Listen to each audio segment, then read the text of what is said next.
If you're failing in school and you think you look like a fool, just like and subscribe and you'll turn out just fine. If you're failing in school and you think you look like a fool, just like and subscribe and you'll turn out just fine.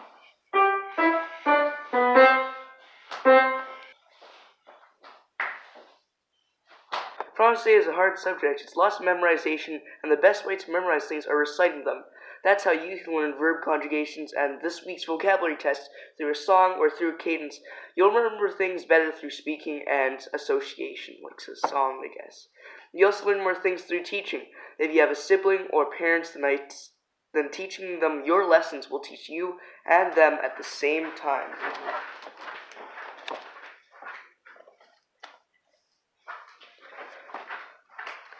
Asking for extra help is also a great way to study as well, whether it be Duolingo or Conjugamos or just a random tutor named Sam or staying after school. Just do it.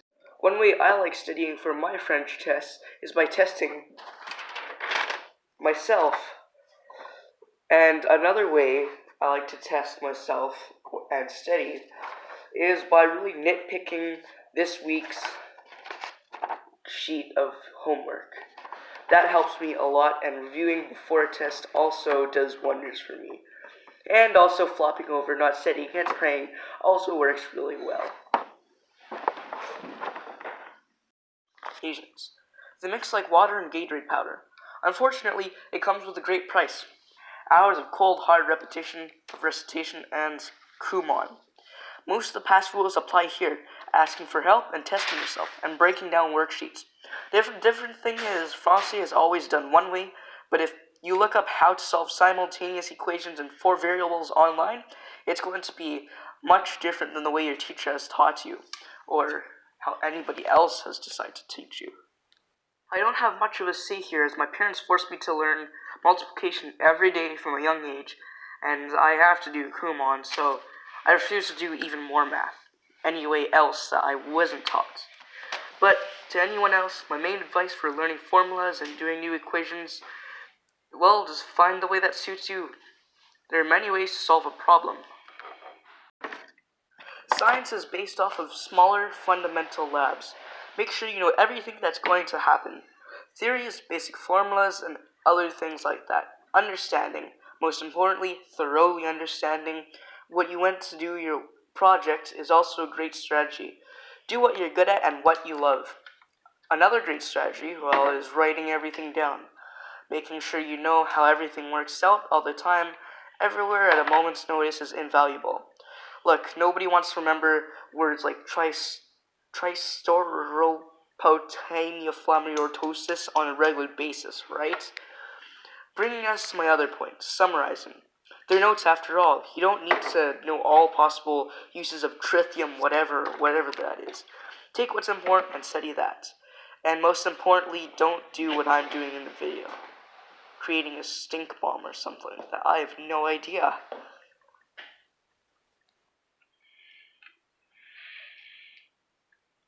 English is a time-based subject. 1,000-word essays don't appear in 30 minutes anyways. And that vocab test is also going to take a lot of your time. And don't forget that 10-page rating assignment that has tiny printing too. And so use your time wisely during your English blocks. A way to memorize vocabulary that you use is to find the simplest version of that word in a thesaurus and think about that first.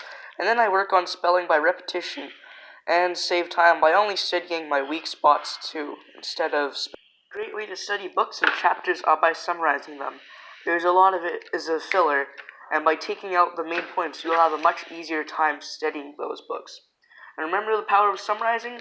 Well, it also helps remembering your summaries, because in a necessary or overall test, remembering what happens and all the difficult words in a chapter will pay off. So vocabulary and just the main points of each chapter.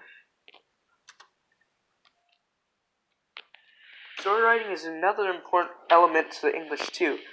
I write my stories by creating a plot first, then what it's going to be.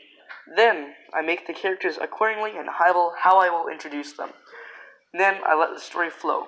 I add things as I go on, creating subplots. And finally, I make the ending as shocking as I can and as fitting to my story as possible. And that's how I generally format my stories.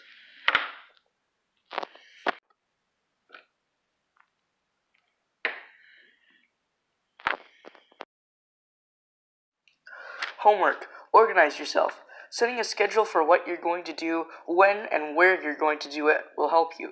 I have a family where people show up and we go places without notice. Learning to do work in the car, learning what you can do in the car or in a party or whatever, is a really good ability if your routine is always being broken.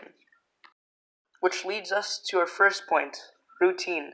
My routine is once I get home, I keep on doing homework until something or someone stops me. Do whatever you can do.